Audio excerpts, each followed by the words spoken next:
teman-teman mahasiswa. Semoga suara saya terdengar dengan jelas ya. Kalau boleh, teman-teman mahasiswa mohon sekali lagi untuk merename ID-nya. Jadi ID-nya tolong diganti dengan susunan format seperti yang tercantum di chatroom. Jadi jangan sampai ada 3+1 city lagi, karena itu untuk webinar yang kemarin. Tinggal diganti jurusan, kemudian full name, kemudian binusian ID. Maaf, tadi untuk yang sastra Inggris mungkin saya revisi ya. Jadi jurusan, full name, binusian ID.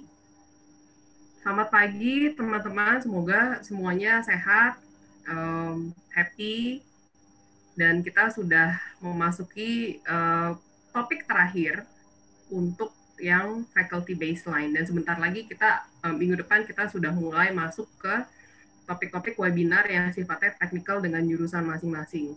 Nah, senang nih teman-teman masih bertahan sampai detik ini, dan semoga tetap bertahan sampai minggu ke-16 dengan aktivitasnya, juga dengan tugas-tugasnya. Dan pagi ini kita seperti biasa ditemani oleh Bapak Ibu ITC dan juga beberapa dosen lainnya, plus kita punya tamu spesial, yaitu 2 orang pembicara, dari yang satu dari BCA, satu dari Communication Department, dari BINUS juga. Nah, teman-teman, track alternatif dari jurusan sastra Jepang, sastra Inggris, kemudian psikologi, HI. Sekali lagi selamat datang pada webinar Communication Skill ini. Dan mungkin saya mulai dengan perkenalan diri dulu. Kalau kita sebelumnya nggak pernah ketemu face to face, sekarang kita ketemu online.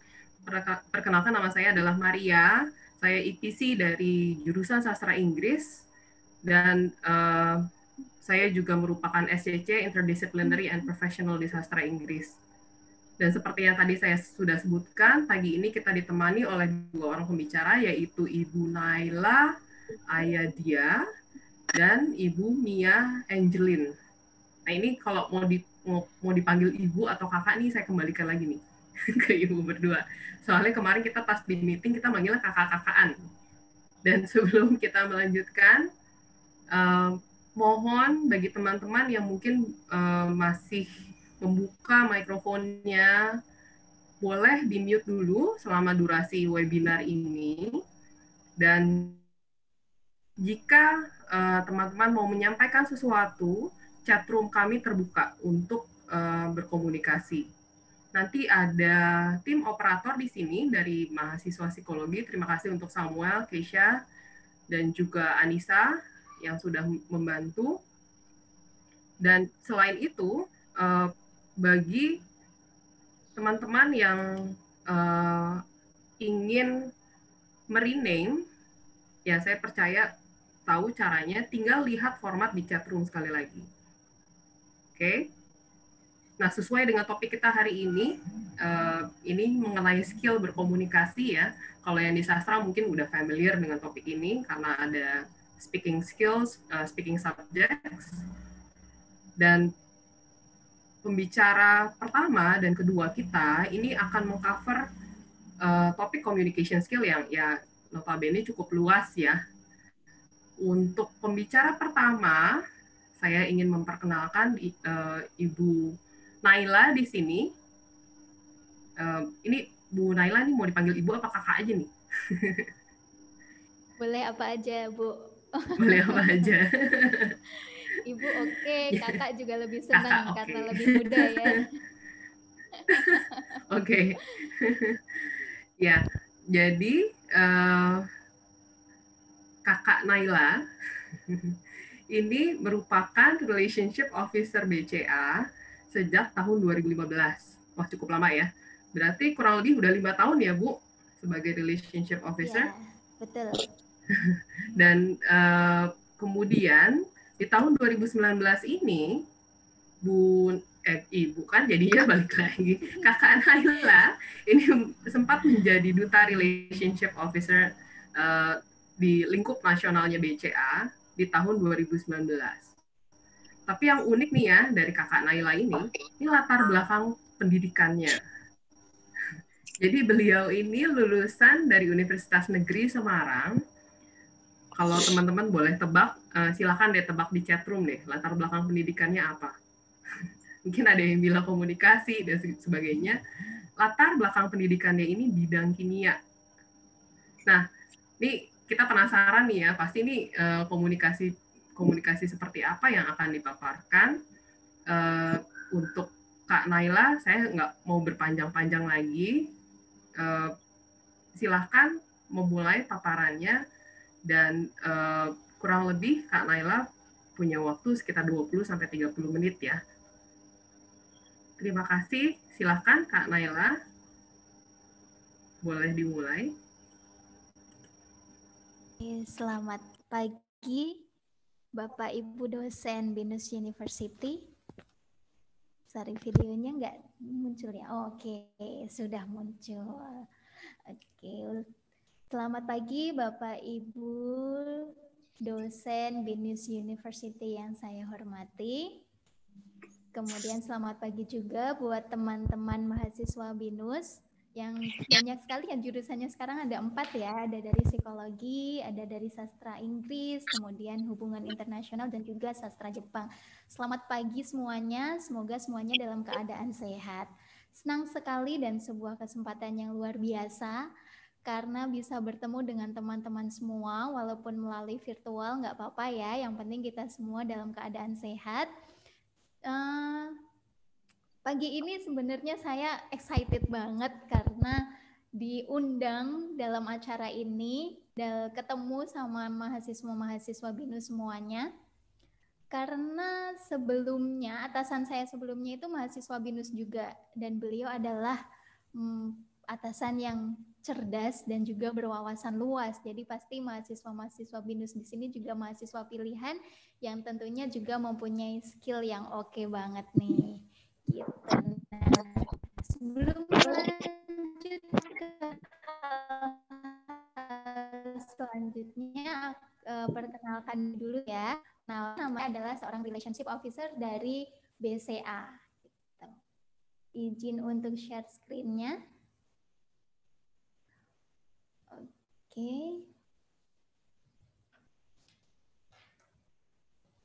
Oke, untuk hari ini kita akan membahas mengenai communication skill. Communication skill, aduh jadi belibetkan itu. Nah, saya adalah seorang relationship officer di Bank BCA yang mana biasanya menghandle nasabah. Gitu.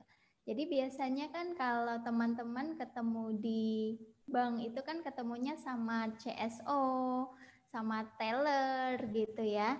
Nah, ternyata di BCA itu ada satu bagian yang namanya relationship officer. Nah, relationship officer itu apa sih? Relationship officer adalah, sorry ini screen saya nggak jalan ya. Sebentar.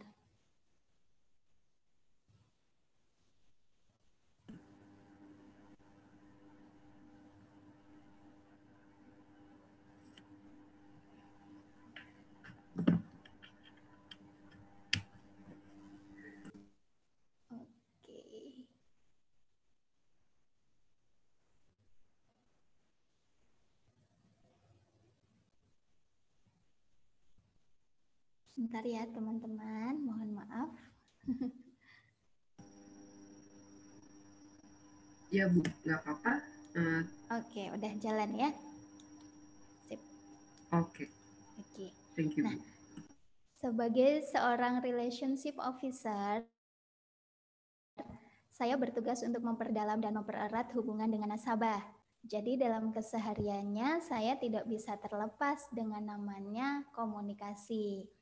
Gitu. Jadi selama saya jadi relationship officer ini, saya melakukan telepon ke nasabah, kemudian ada kirim email, kemudian kunjungan ke tempat nasabah, dan juga presentasi produk yang dibutuhkan oleh nasabah. Nah, melalui komunikasi inilah saya dapat membangun hubungan dengan nasabah. Gitu. Jadi hari ini saya mau sharing nih pengalaman-pengalaman komunikasi saya selama ini. Semoga bisa bermanfaat bagi teman-teman semua.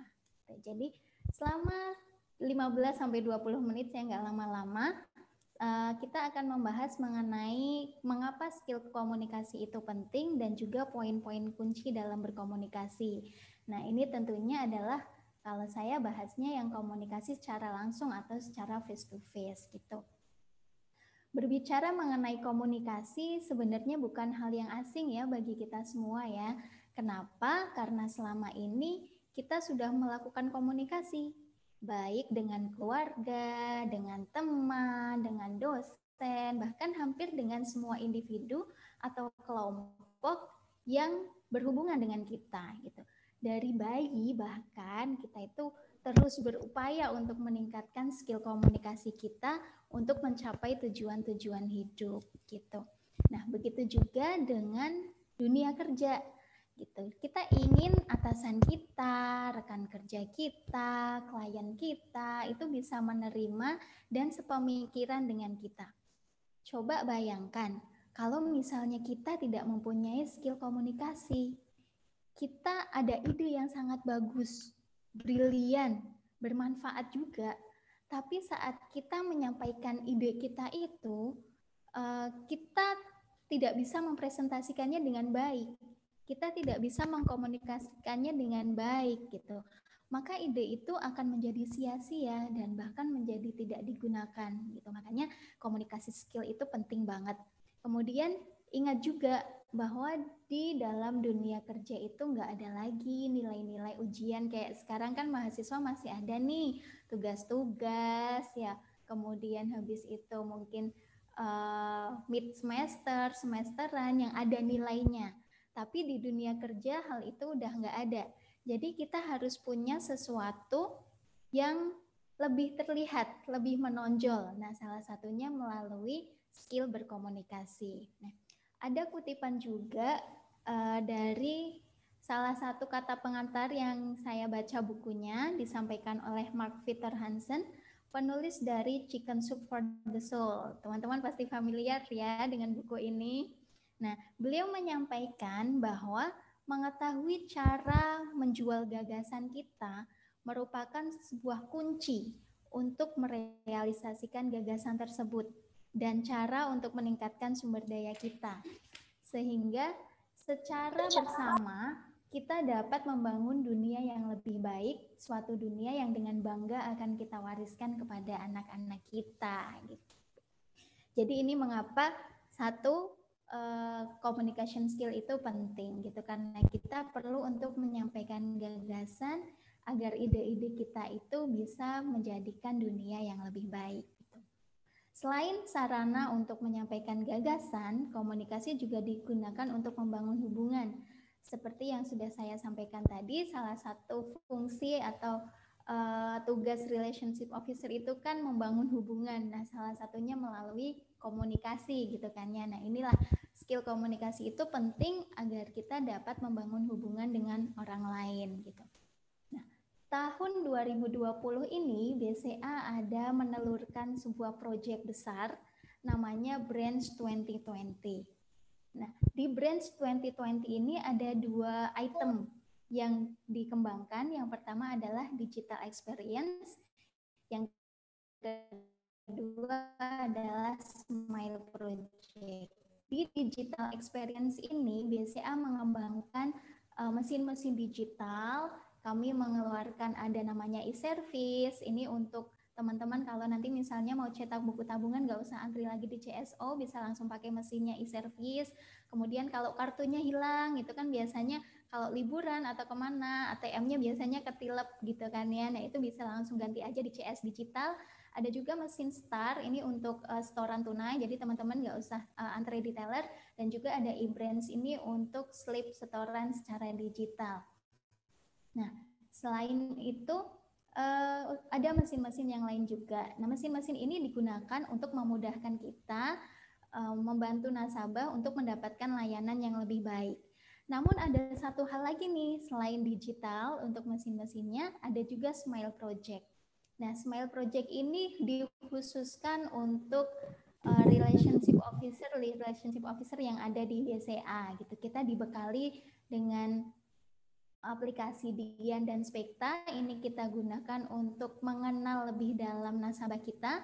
Kemudian kita juga dibagi lagi nih, relationship officer-nya dibagi lagi, ada yang namanya CRO, ada yang namanya Pro, ada yang namanya Bro. Nah, ini agar kita masing-masing lebih fokus kepada nasabah mana yang kita maintain gitu. Nah, dari sini kita lihat bahwa walaupun dunia digital saat ini sangat amat berkembang pesat gitu kan ya, namun ada hubungan antar manusia yang tetap diperlukan. Nah, hal ini juga sejalan tentunya dengan teori yang menyebutkan bahwa manusia adalah makhluk sosial gitu ya. Jadi kita nggak mungkin bisa hidup tanpa orang lain. Nah, komunikasi adalah sarana dalam membangun hubungan tersebut. Ketika hubungan dan komunikasi dikuasai oleh kita, maka hidup kita akan menjadi indah, bak berlayar dengan tenang di sebuah danau gitu ibaratnya. Gitu ya teman-teman ya. Jadi kita perlu banget nih untuk mengasah skill komunikasi kita agar kita bisa diterima di masyarakat dan juga kita bisa menyampaikan gagasan-gagasan kita. Oke, selanjutnya langsung aja nih saya mau sampaikan beberapa key points yang menurut saya sangat penting untuk kita ketahui agar komunikasi kita bisa berjalan dengan efektif. Nah, sebelum itu saya juga mau menyampaikan bahwa teman-teman juga pasti udah pernah belajar tentang hukum komunikasi oleh Mehrabian. Bener ya namanya Mehrabian ya. Nah, Mehrabian menyampaikan ada 3 unsur atau 3 elemen penting dalam komunikasi, yakni ada verbal, suara, dan juga bahasa tubuh. Nah, agar komunikasi yang kita lakukan itu efektif, itu yang pertama harus kita kuasai adalah bagaimana kita menghandle mood kita gitu. Jadi jangan sampai nih kita sedang sedih gitu atau sedang marah gitu, terus kita melakukan komunikasi dengan orang lain itu akan menjadi tidak baik gitu. Nah, handling your mood ini kenapa sih jadi penting gitu? Karena dengan kita handling our mood ya, handling mood ini kita banyak sekali akan dapat benefitnya. Yang pertama yaitu pikiran kita jadi jernih nih. Jadi kata-kata yang kita ucapkan, kata-kata yang kita sampaikan itu menjadi lancar gitu. Jadi kan ada nih kadang orang yang karena dia saking gugupnya nih misalnya untuk presentasi kayak saya nih itu masih banyak E-nya, masih banyak atau suaranya bergetar atau kata-kata yang diucapkannya jadi tidak jelas. Nah, itu bisa dihandle dengan kita harus tenang dulu baru kita menyampaikan gagasan kita, pikiran kita jernih, apa yang kita sampaikan juga jadi diterima dengan baik oleh orang lain. Nah, selanjutnya selain pikiran yang jernih tadi, kata-kata kita juga akan lebih terkontrol. Coba bayangkan kalau misalnya kita lagi dalam keadaan marah dan kita nggak bisa handle mood kita saat itu, maka kata-kata yang akan keluar adalah kata-kata yang cenderung kasar, yang cenderung menyakiti hati orang lain gitu. Nah, itu yang perlu kita kontrol, jangan sampai apa yang kita ucapkan itu menjadi tidak terkontrol sehingga dapat menyakiti lawan bicara kita. Nah, juga yang ketiga adalah volume. Nah, volume suara ini kan kadang kalau misalnya sedih gitu, tiba-tiba suara kita jadi pelan gitu kan, nggak kedengeran gitu kan. Nah, jadi kan kasihan lawan bicara kita, dengernya juga agak susah nih. Kita ngomongnya ngomong apa nih gitu, jadi mereka nangkepnya akan lebih susah gitu. Atau karena kita lagi marah tadi, kita ngomongnya sambil teriak-teriak gitu, itu kan juga kurang nyaman untuk didengarkan gitu. Jadi ketika kita bisa menghandle mood kita dengan perasaan yang lebih baik, yang lebih bahagia, volume yang kita keluarkan juga akan lebih nyaman untuk diterima oleh orang lain. Itu. Kemudian yang selanjutnya adalah respect others. Nah, respect others ini mungkin adalah sesuatu yang sebenarnya kita sebagai manusia itu udah dilatih ya oleh orang tua kita bagaimana kita menghormati orang lain. Entah itu orang yang lebih tua, entah itu juga teman sebaya kita atau adik-adik kita, itu semuanya harus dilakukan dengan hormat atau respect. Nah, kenapa respect other penting? Karena dengan respect kita bisa menempatkan diri dengan baik gitu.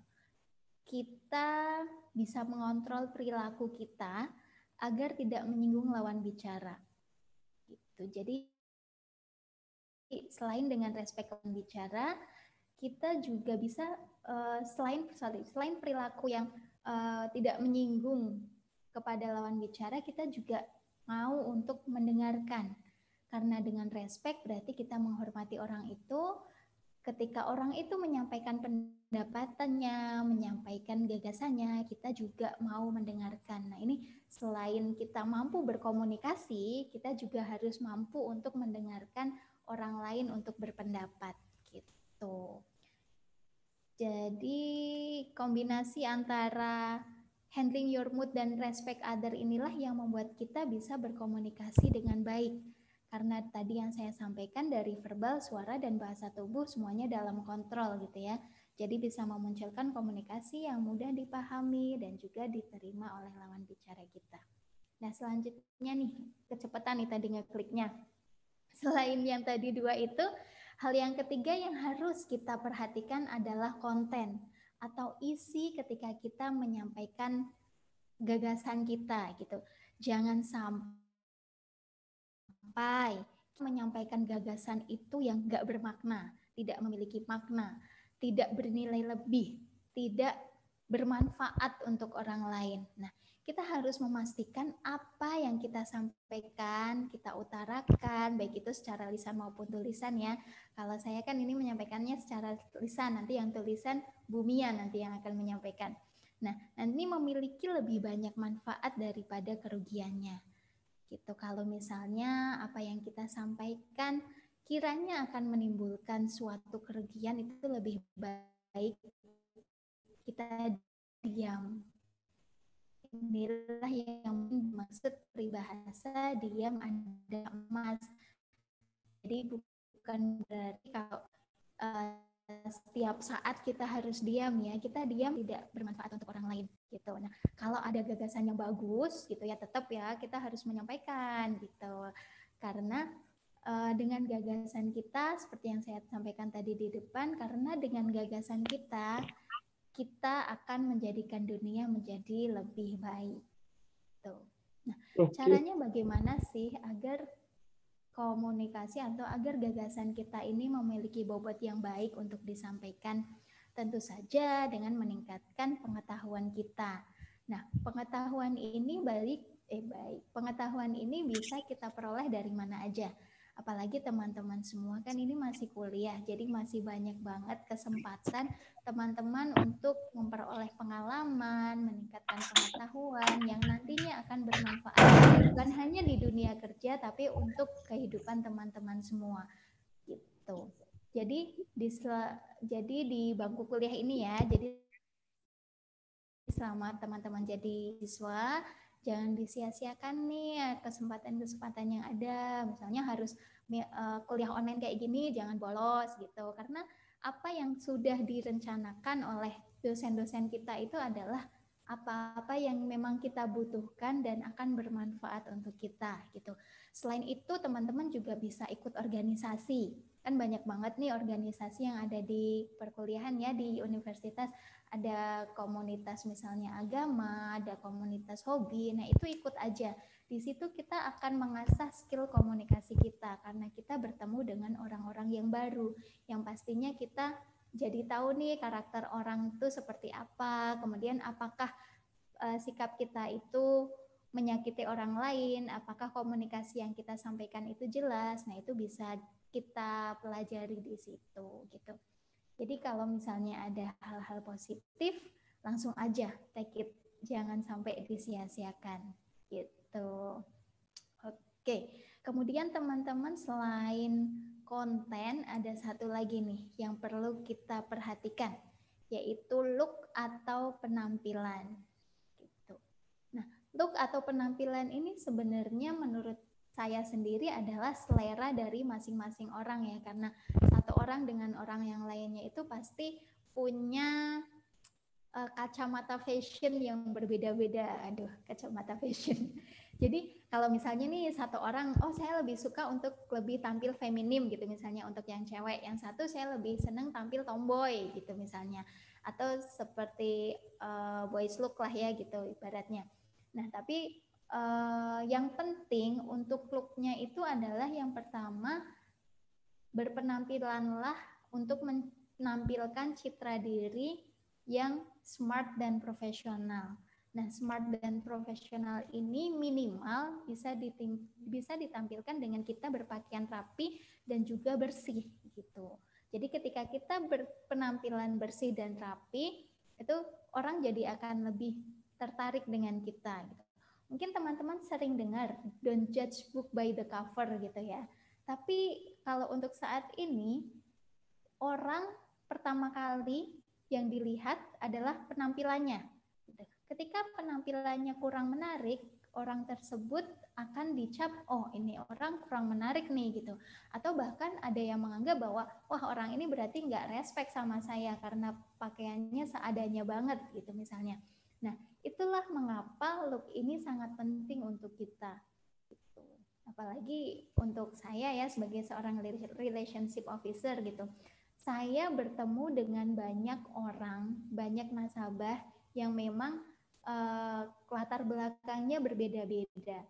Jadi saya harus menampilkan diri dulu nih, menampilkan diri saya adalah seseorang yang profesional gitu agar saya bisa diterima oleh nasabah-nasabah saya gitu. Yang selanjutnya adalah berpenampilan sesuai dengan budaya kerja perusahaan. Kenapa ini penting? Karena masing-masing perusahaan itu punya budaya kerja yang berbeda-beda. Gitu. Mungkin kita kan tahu nih sekarang ada perusahaan startup gitu ya. Perusahaan startup ini kan mereka looknya lebih santai, boleh pakai bebas lah sesuai dengan karakternya masing-masing gitu. Tapi harus diperhatikan juga bahwa yang pertama tadi, kita harus terlihat profesional dan juga smart gitu. Jangan hanya kita berpenampilan sesuai dengan apa yang kita mau. Karena penampilan itu selain untuk diri kita sendiri, menjadikan kita lebih pede, penampilan ini juga dilihat oleh orang lain gitu. Nah, di sini saya mau menampilkan professional look yang standar di BCA gitu.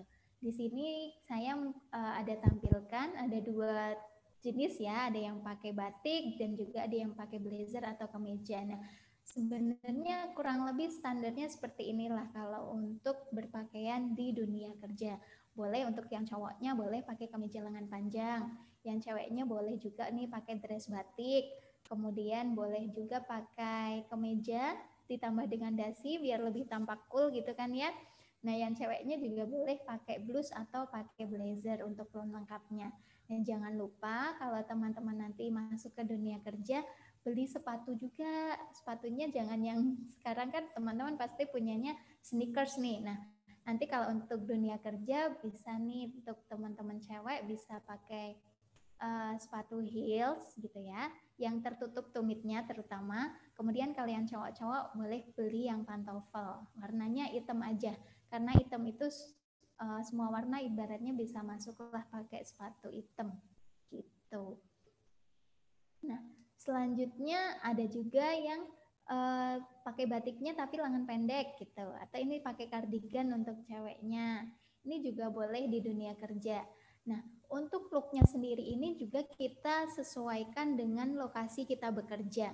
Misalnya kalau sekarang nih saya kan kerjanya di Bekasi ya. Nah, area Bekasi ini adalah areanya para UMKM. Jadi jarang saya berkunjung ke perusahaan-perusahaan yang berada di gedung-gedung yang tinggi. Ibaratnya gitu. Lebih seringnya itu saya kunjungannya ke pasar atau enggak langsung ke pabriknya nasabah gitu. Nah, dengan melihat itu kita juga bisa menyesuaikan pakaian kita. Kalau untuk misalnya saya harus pergi ke perusahaan yang ada di salah satu gedung yang tinggi ibaratnya yang ada di Jakarta, gedung-gedung Bonafit yang ada di Jakarta, tentu saja saya harus berpenampilan yang profesional look-nya itu lebih rapi gitu. Jadi saya mungkin akan pakai blazer, pakai celana panjang gitu. Nah, beda kalau saya harus kunjungan ke pasar gitu. Untuk kunjungan ke pasar kan saya nggak mungkin nih pakai blazer gitu. Atau pakai hak yang tinggi banget 5 cm gitu misalnya. Nah, saya akan menggunakan pakaian yang lebih santai, misalnya pakai blus gitu. Nah, sepatunya pakai sepatu haknya cuma 3 cm gitu. Selain bisa buat saya nyaman, itu nasabah juga akan lebih nyaman. Kenapa? Karena kadang ada nasabah itu yang merasa kalau aduh jangan sampai nih teman-teman saya di lingkungan saya itu tahu kalau saya didatengin sama orang bank gitu kan, ada stigma yang kayak gitu ya. Nah, jadi mereka pengennya kita ya kayak tamu biasa aja gitu, ibaratnya kayak temennya mereka gitu. Tapi tetap yang tadi harus diperhatikan adalah kita harus terlihat smart dan juga profesional gitu. Nah, selain yang saya tampilkan yang bolehnya, ini saya akan tampilkan yang nggak bolehnya kalau di BCA. Nah, nggak bolehnya itu yang pertama untuk yang di lingkaran merah yang ada angka 1 yang sebelah kiri itu adalah bajunya terlihat transparan gitu. Jadi jangan sampai kita nanti pakai baju yang transparan gitu, karena ibaratnya akan menampilkan citra diri yang kurang baik gitu bagi lawan komunikasi kita. Kemudian yang selanjutnya adalah roknya terlalu pendek, itu juga nggak boleh. Kemudian yang ketiga itu ada sepatu, sebenarnya sepatunya cantik banget ya, itu haknya juga udah ada, tapi dia nggak nutup di belakang atau nggak ada talinya. Nah, itu juga kurang sesuai untuk professional look di dunia kerja. Nah, untuk yang cowok nih, untuk yang cowok kan sekarang suka banget tuh pakai kemeja-kemeja yang ketat. Nah, itu kalau bisa jangan terlalu ketat bajunya gitu, karena selain menampilkan bentuk tubuh kita gitu kan ya, bentuk tubuh kalian para cowok-cowok itu juga akan terlihat kurang rapi gitu. Selain itu jangan terbiasa untuk melipat lengan. Jadi kalau misalnya memang lebih nyaman pakai yang pendek, ya udah gunakan yang pendek. Kalau memang lebih nyaman gunakan yang panjang atau perlu pakai yang panjang, berarti ya udah dikancing aja gitu sesuai dengan fungsinya gitu. Kemudian yang selanjutnya adalah nggak boleh pakai kaos kaki yang mencolok. Kaos kaki yang mencolok ini tentu akan menjadi langsung nasabah lawan bicara kita langsung ting gitu. Apa tuh di bawah gitu kan ya, jadinya mereka malah nggak fokus sama apa yang kita sampaikan, malah dia fokus sama ini warnanya apa sih, jingga apa stabilo atau apa gitu kan, itu nanti jadi akan mendistrak dari perhatian dari lawan bicara kita gitu sih. Oke, kayaknya itu dulu yang bisa saya sampaikan. Intinya kalau kita mau berkomunikasi dengan baik, ada 4 kunci yang tadi saya sampaikan. Yang pertama adalah kita harus handling our mood gitu. Jangan sampai mood kita yang berantakan itu mengganggu komunikasi kita. Kalau misalnya memang teman-teman merasa bahwa moodnya lagi nggak bagus di dunia kerja itu ada yang namanya cuti. Nah, teman-teman bisalah manfaatin cuti itu. Nah, kemudian yang selanjutnya adalah respect other.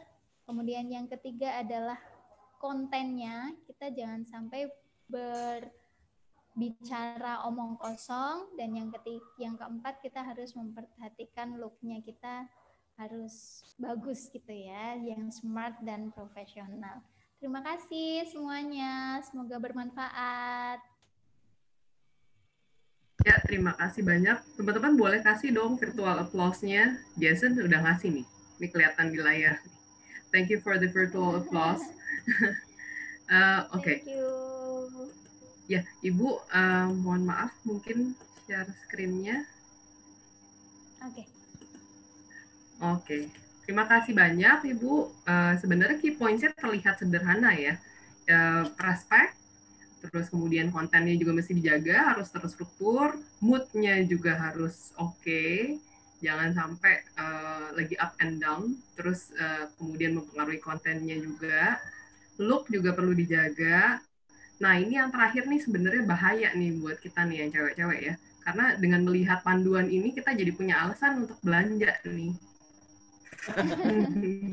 karena kita ngerasa, wah kok nggak sesuai panduan, ini kan untuk menjaga communication skills gitu ya Bu ya.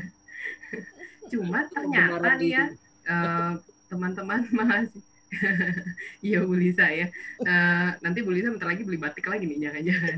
Tapi teman-teman yang menarik, ini kalau misalnya kita ketemu muka, ya setidaknya to-do list-nya kita kurang lebih udah cukup familiar ya. Cuman di zaman yang lagi serba online begini, ini teman-teman yang akan apply nih Bu Naila untuk internship berikutnya, itu kayaknya udah mulai proses interview nih Bu.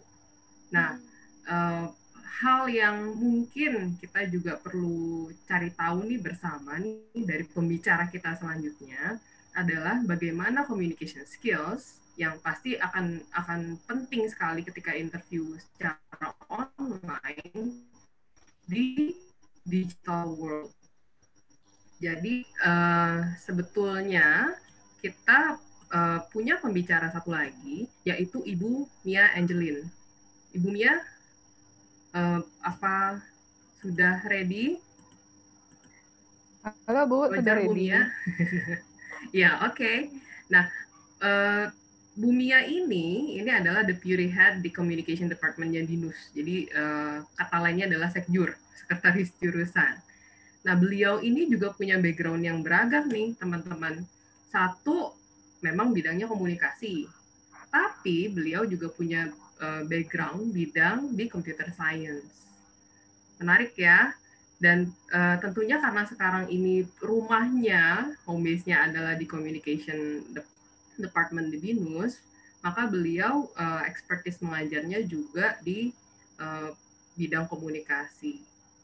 Nah, sebelum kita dengarkan paparan dari Bu Mia, jangan lupa teman-teman kalau misalnya mau memposting pertanyaan, boleh dimulai dan boleh di-drop di chat room untuk everyone ya, jangan private. Karena kalau private hanya orang tertentu nanti yang bisa lihat. Nanti di akhir dari paparan Bu Mia, kita akan memulai sesi tanya-jawab. Nah, sekarang Bu Mia mungkin boleh dimulai, dicoba untuk share screen-nya. Oke, sebentar Bu.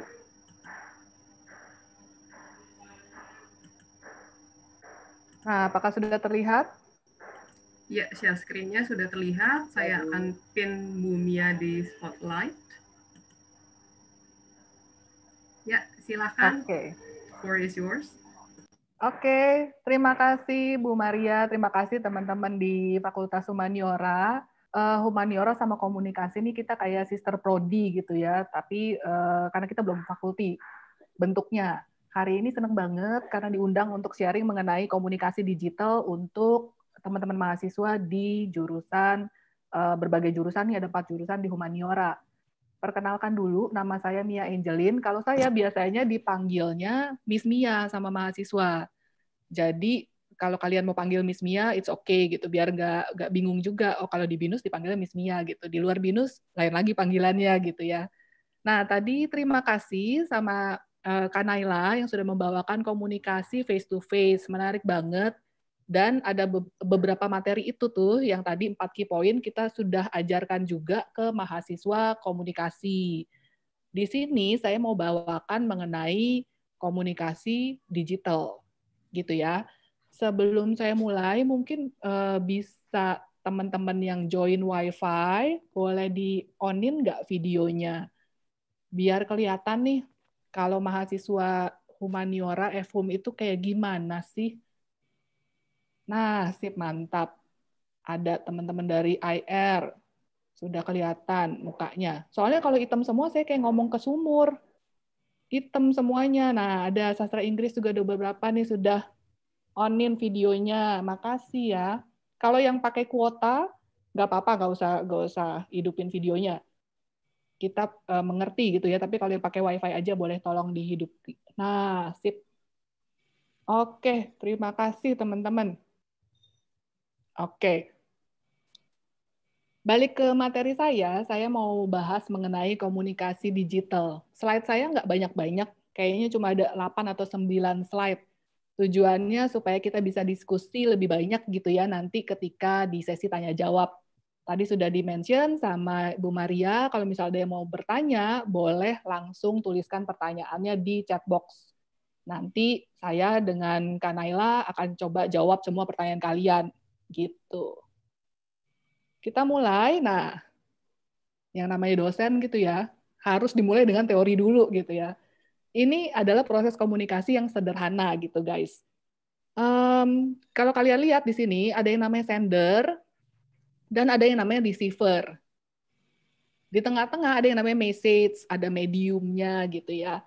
Jadi sender, kalau saya sekarang sebagai sender, pengirimnya, kalian sebagai receivernya. Yang saya omongin masuk ke melalui teknologi ini gitu ya, diterima sama kalian, terus dicerna gitu, oh ini maksudnya apa, terus kalian kasih feedback.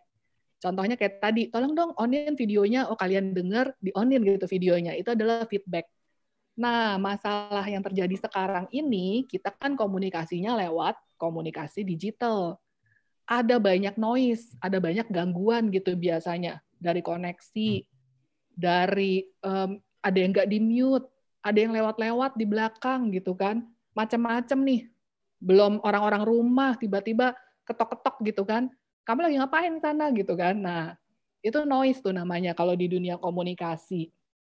Hal-hal ini nih, dunia digital ini membuat pola komunikasi kita berubah.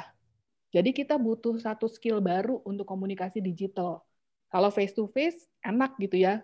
Mata kita nih sudah bisa menangkap semua, mulai dari ekspresi muka, gerak tubuh tadi, penampilan yang tadi yang dibilang sama Kak Naila, itu semua ditangkap sama mata terus dikirim tanpa sadar ke otak. Otak kita dicerna nih. Udah dicerna, kita jadi nangkep, oh orang ini maksudnya apa ya? Dia ngomong apa ya? Gitu. Masalahnya kalau di digital, yang kelihatan cuma segini nih guys. Ya kan? Yang kelihatan cuma segini. Nah, gimana tuh? Otak kita juga nggak bisa kayak ada batasannya gitu, kayak ada wall-nya. Karena kan sama-sama dari kamera ke kamera gitu kan. Makanya skill untuk komunikasi digital, apalagi di masa-masa sekarang ini menjadi sangat penting gitu. Ini yang mau saya bahas gitu ya, yang mau saya diskusikan di kesempatan hari ini. Nanti kita bahas beberapa skill, kalau misalnya Zoom gimana sih, kalau misalnya chatting gimana sih gitu kan, macam-macam. Tapi kurang lebih semua proses komunikasi itu mengikuti slide yang ada di sini. Prosesnya simpel aja sebenarnya begini, tapi mediumnya beda-beda dan noise-nya kadang-kadang beda-beda. Gitu. Di masa pandemi, saya punya data di sini, ini datanya dari bulan Juli 2020, bahwa ada peningkatan orang pakai internet itu menjadi lebih besar. Peningkatannya kalau di teman-teman lihat, di smartphone itu sampai 70%. Jadi yang tadinya kita pakai smartphone masih bisa ditaruh gitu ya, gara-gara pandemi semakin terikat nih kita sama smartphone kita. Yang pakai laptop meningkat 47%.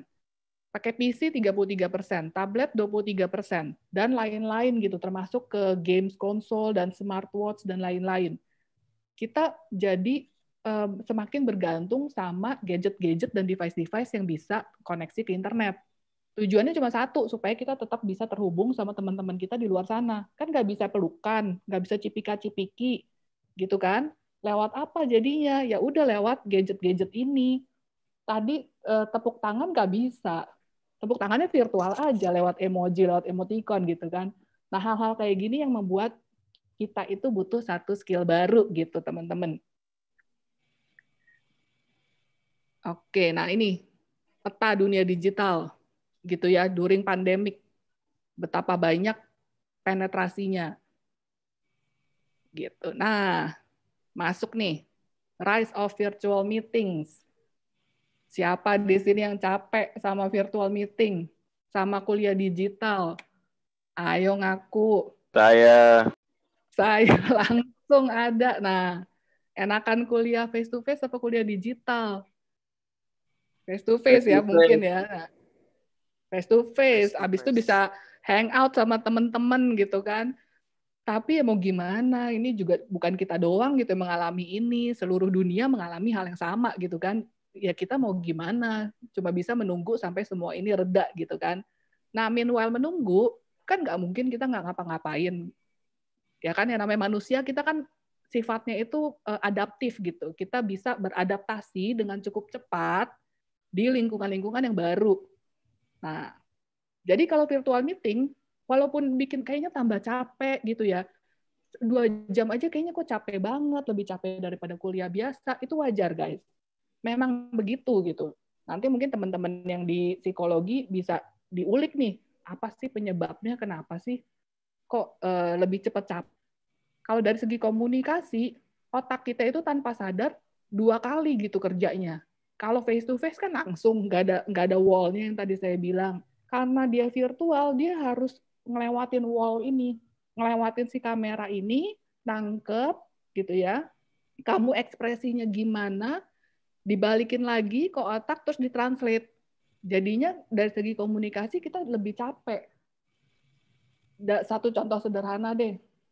Ketika di komunikasi itu kan eye contact penting ya. Nah, begitu di dunia digital begini, kalau eye contact-nya ke arah mana gitu kan, orangnya kan adanya di pojok-pojokan nih, tergantung taruhnya di mana gitu kan. Kalian adanya kalau di saya di pojok sini. Apa iya saya ngomongnya begini terus? Kan nggak mungkin gitu kan.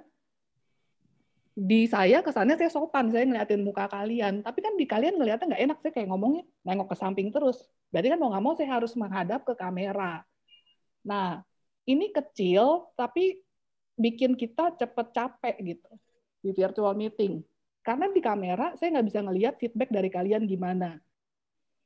Gitu. Jadi itu salah satu hal yang bikin, aduh, virtual meeting ini, kuliah virtual ini menjadi cepet melelahkan kalau kita nggak punya skill komunikasi digitalnya. Jadi pertanyaan sekarang, terus what to do dong? Gitu kan? Kalau saya lagi ada Zoom kuliah, apalagi kalau kuliahnya berseri gitu kan, satu hari nggak cuma satu, tapi banyak, what to do gitu. Nih, what to do in Zoom meeting, boleh pakai di Zoom, Google Meet, Skype, MS Team, terserah kalian ya. Tapi kurang lebih begini nih, key points-nya. Yang pertama harus dicek dulu technical requirement, koneksi, gitu. Kameranya nyala apa enggak, suaranya oke apa enggak. Kalau bisa pakai mic, gitu. Karena suara ini percaya apa enggak ya di dunia komunikasi, suara kita pakai mic itu lebih enak didengar daripada mengandalkan yang cuma purely dari gadget gitu.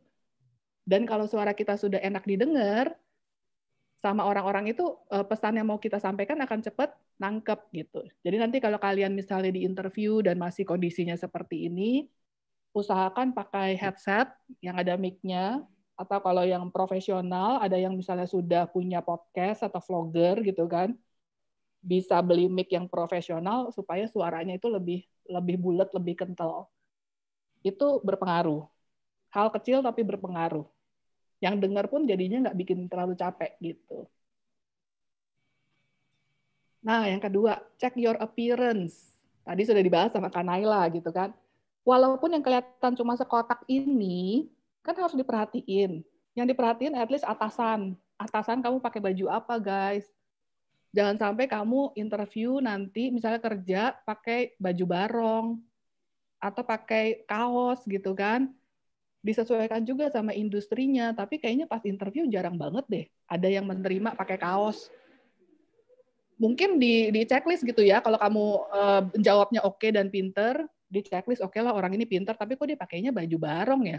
Tapi kok dia pakainya daster ya gitu. Di bawahnya terserah, kamu mau pakai apapun terserah, asal jangan berdiri aja pas zoom-nya nyala gitu, pas kameranya nyala. Tapi di atas ini tolong dicek. Make up-an lah, tipis-tipis ya make up-an gitu kan. Yang cowok-cowok rambutnya diatur dikit. Saya minta maaf ya kalau ada back sound-nya masuk, soalnya ini lagi ada renov sedikit. Gitu ya, yang cowok rambutnya diatur sedikit, cewek make up tipis-tipis, udah cukup. Tapi ngaca dulu sebelum on-in kameranya. Yang ketiga, nah ini yang susah. Kamu harus bisa adaptasi non-verbal communication. Tadi yang paling simple, eye contact. Ngelihatnya bukan ke arah si pesertanya ada di mana, ngelihatnya ke kamera, guys. Itu dilirik tipis-tipis aja mereka. Memastikan mereka masih ada di sana gitu kan. Tapi selebihnya harus lihat ke kamera. Yang kedua, pakai gerak tubuh. Kita manusia, bukan robot. Jadi pakailah gerakan tangan. Gerakan tangan ini ternyata di Zoom secara komunikasi itu membantu penyampaian pesan. Makanya saya dari tadi banyak banget nih gerakin tangan satu, karena satu megangin mic begini. Jadi feel free untuk menggerakkan tanganmu gitu. Feel free untuk main di ekspresi muka. Feel free untuk main di tone suara. Karena itu yang kalian punya gitu. Kita nggak bisa main di postur tubuh, kecuali kalau kamu sambil berdiri komunikasinya gitu. Ya, jadi untuk kelihatan lebih natural, lebih human gitu ya, feel free untuk pakailah tangan kamu begini untuk menjelaskan poin kamu, menjelaskan kamu siapa gitu. Hal-hal kayak gini yang sering kelupaan. Jangan jadi kayak robot cuma begini doang. Dia nggak ada gitu, nggak ngapa-ngapain, pandangan lurus ke depan.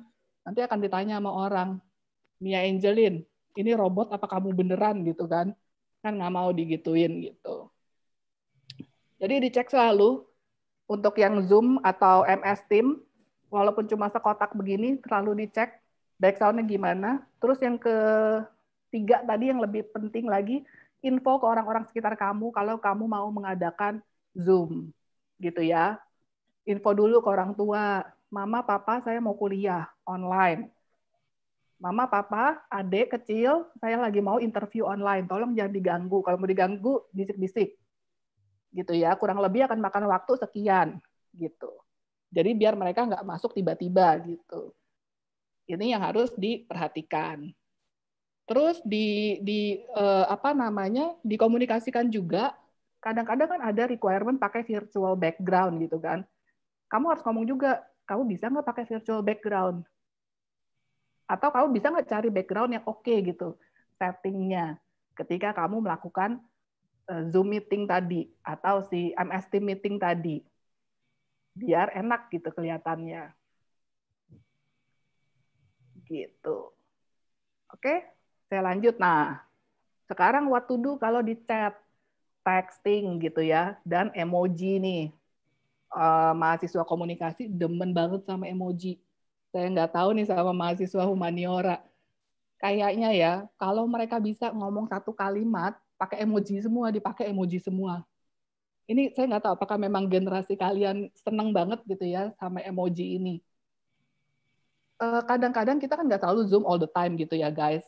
Tapi kadang-kadang kita kan komunikasi sama dosen, sama supervisor kalian mungkin nanti gitu kan, lewat chatting application, WhatsApp, Line, atau lewat texting, SMS gitu kan. Nah, what to do gitu. Kalau komunikasinya sebatas teks. Yang pertama yang harus dilakukan, think about your audience. Kamu mau kirim ini ke siapa? Personal apa di grup? Itu dulu deh. Orangnya lebih tua dari kamu, seumuran apa lebih muda? Itu dulu. Jabatannya lebih tinggi, sama, lebih rendah. Gitu kan? Pikirin nih, orang yang lebih tua, dosen misalnya. Apakah layak kamu ngirim itu di jam 11 malam misalnya? Jadi sebelum ngirim, mikir dulu, saya mau kirim kemana? Di grup misalnya, grup ini isinya siapa? Ada siapa aja di situ? Ada bos saya apa enggak? Nah, makanya kalau nanti di dunia kerja, biasanya kita punya 2 grup. Bener nggak, Kak Naila? Ada grup yang bersama bos, ada grup yang nggak bersama bos. Nah, gitu. Jadi dipikir dulu gitu ya, saya mau kirim ini ke siapa? Jangan sampai nanti begitu dikirim, kamu malu. Emang sih sekarang kayak WhatsApp udah bisa dihapus gitu kan. Tapi kan dihapus orang juga tanda tanya, ngirim apaan nih orang sampai harus dihapus? Pasti sesuatu yang malu-maluin ya. Aduh, udah pasti begitu deh. Nah, yang kedua, don't assume, jangan berasumsi. Asumsi itu membunuh kalian, guys. Contohnya gini, udah chatting nih ya di WhatsApp panjang. Terus orang yang kamu kirimkan itu dia reply-nya cuma satu suku kata K. Pendekan dari oke gitu. Dia coba K. Terus kamu kan asumsi ini orang gini banget sih sama gue gitu kan. gue udah panjang lebar nih chatting, gue dijawabnya cuma satu suku kata gitu. Even oke-nya aja nggak lengkap. Kalau kamu berasumsi udah emosi duluan gitu kan. Nah jangan, bisa jadi satu dia lowbat banget. Terus dia bela-belain lagi lowbat dia balas kamu. Bisa jadi yang kedua dia lagi di jalan. Dia bela-belain gitu kan, minggir sebentar balas kamu. Jadi jangan berasumsi. Kalau kamu berasumsi, yang ada hubungannya malah tambah retak, renggang gitu ya, jadi jauh. Jadi gimana pun dia balasnya jangan berasumsi. Kenapa? Karena dia ini chatting, nggak kelihatan mukanya guys, nggak face to face. Gitu. Nah yang ketiga, ingat-ingat etiket. Tadi termasuk timing. Waktunya kapan, jam berapa yang boleh untuk chatting. Kalau sama temen ya chatting jam 2 pagi silakan lah ya, udah saling kenal gitu. Sama calon SPV, sama HR misalnya, baru interview tadi sore, masa jam 10 malam udah chatting nanya gimana hasilnya, kan nggak mungkin gitu kan. Sama dosen gitu. Ingat-ingat timingnya. Bahasa, penggunaan bahasanya gimana. Ngomongnya gimana dulu. Formal banget apa enggak. Kira-kira orang ini udah tahu kamu apa enggak. Kalau saya di komunikasi, saya punya sekitar 1.200 gitu ya mahasiswanya. Kalau yang nggak ngenalin diri ke saya kan nggak tahu nih mahasiswa saya apa bukan gitu kan. Itu cuma simple stuff gitu. Jadi saya akan nanya, kamu siapa ya? Gitu. Ini masalah etiket. Jadi kalau dipikir-pikir orang ini kayaknya belum kenal saya banget. Sebaiknya saya kenalin diri. Saya ini siapa gitu kan? Keperluan saya apa? Apalagi kalau kita mau minta tolong. Nah, gitu. Jadi dilihat-lihatlah etiketnya, bahasanya dibaca lagi sebelum dipencet. Jempolnya itu ditahan dulu. Sebelum mencet nih ditarik dulu, baca dulu gitu kan. Udah bener apa belum? Udah oke, pencet. Gitu. Nah, lanjut. Kalau mau send mail atau email, karena kita bahasan komunikasi digital ya, jadi kita ke email langsung deh. Ini yang banyak banget yang saya dapat gitu ya, saya alamin dan bermasalah. Gimana what to do kalau di email?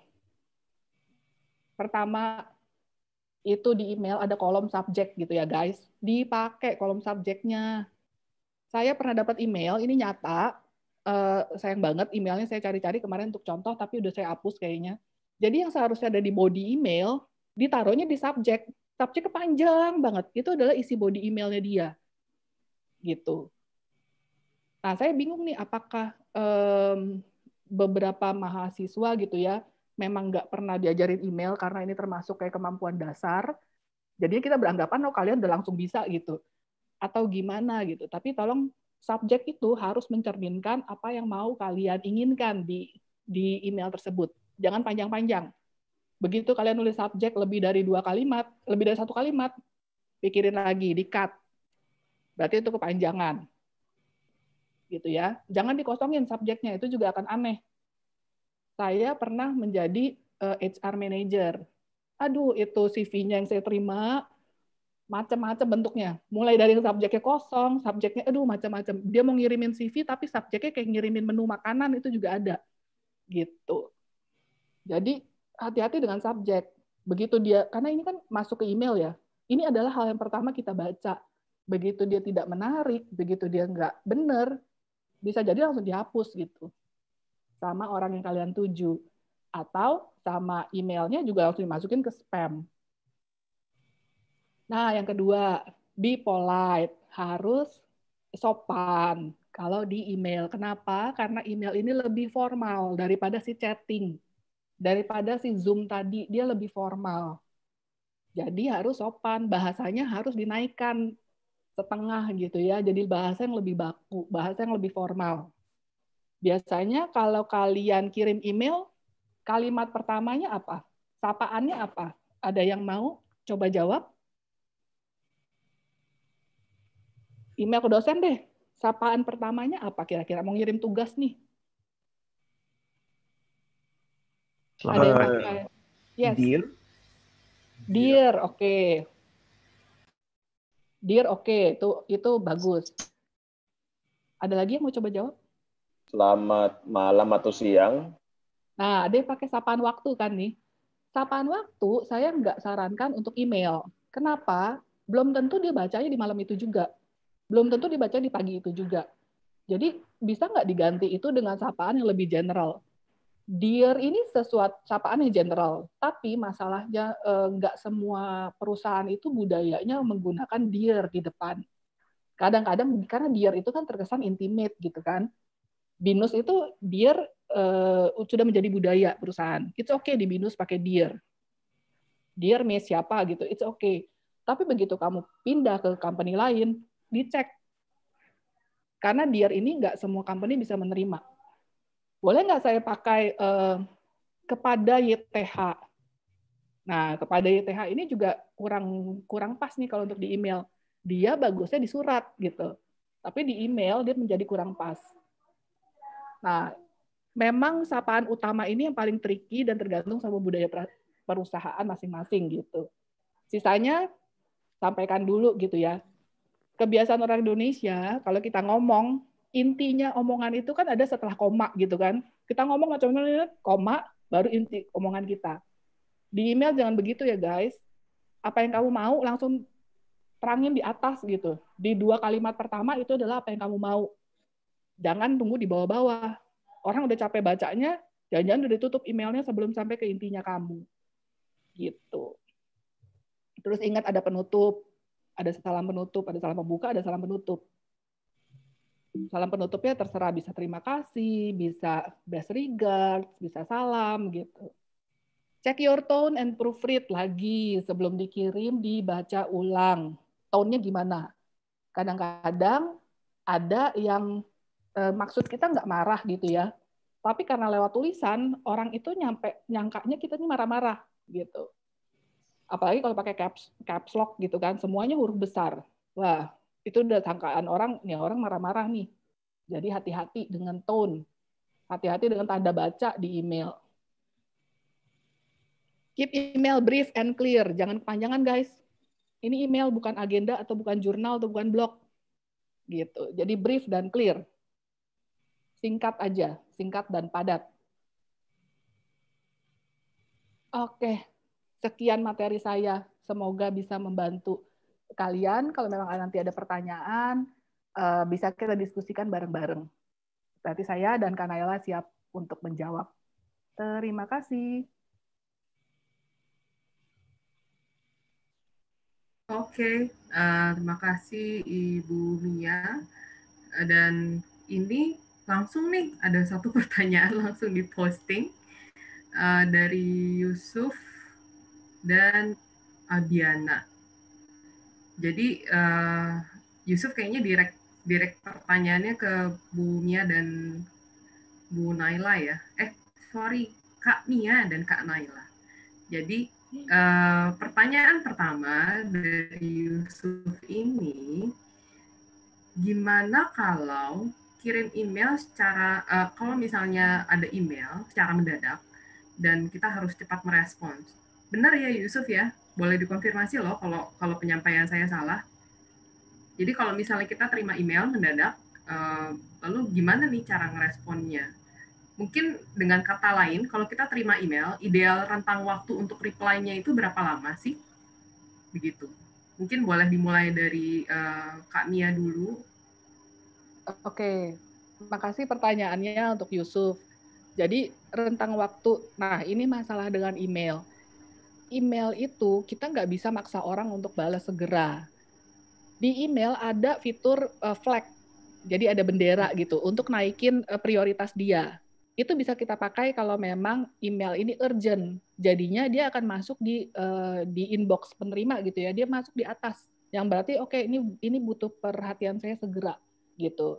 Cuma kita nggak bisa ngatur saya kirim email sekarang 5 menit lagi harus terima jawabannya. Nggak bisa. Kamu nggak bisa tahu si penerima itu lagi ngapain gitu pada saat itu. Bisa jadi dia lagi meeting, bisa jadi dia lagi cuti gitu kan.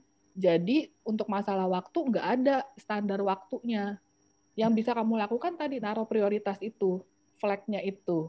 Kalau memang urgent banget setelah email ini kan fungsinya sebagai bukti tertulis. Kamu tambah dengan si chatting application tadi. Bapak, Ibu gitu kan, saya kirim email mengenai ini, saya butuh respon gitu. Jadi harus ada 2 medium yang digunakan gitu. Oke.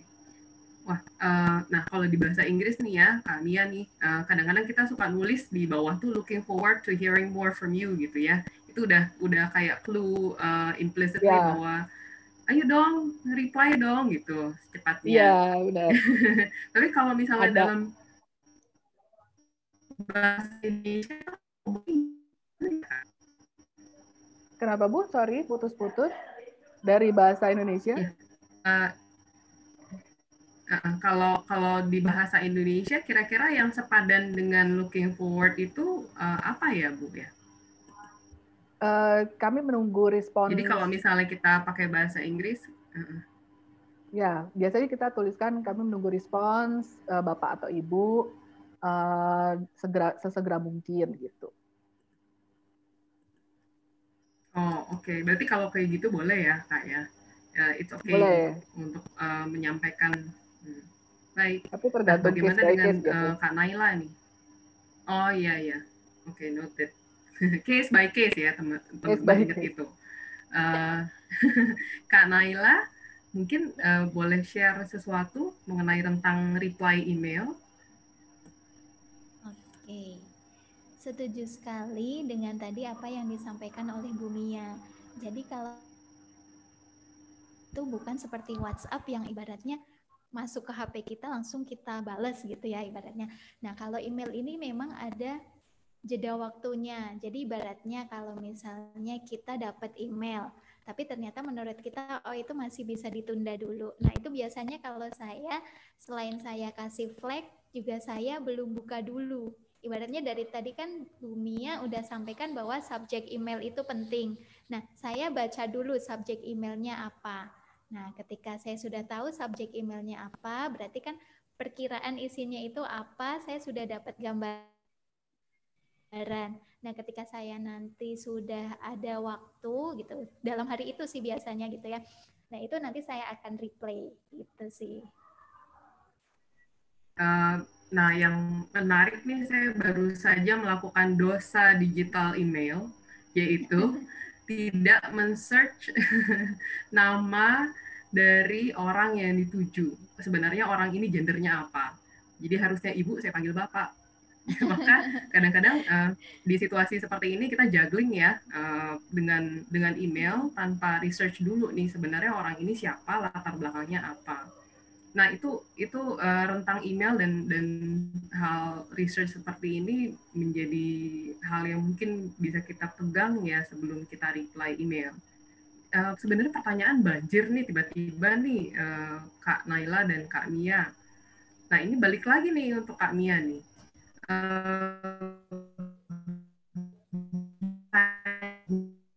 Yang punya presentasi itu sangat kecil. Tapi kita takut nih untuk nyinggung perasaannya. Gimana cara menyampaikannya ya?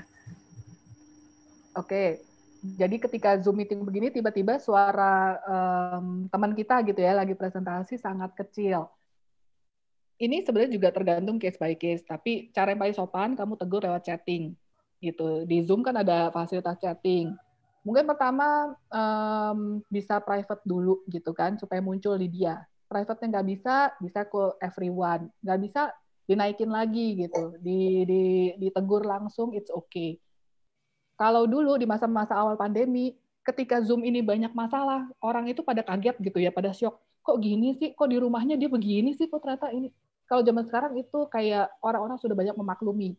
Kayaknya bukan Zoom meeting gitu ya, kalau nggak ada sesuatu gitu. Kalau semuanya lancar, it's not Zoom meeting, guys.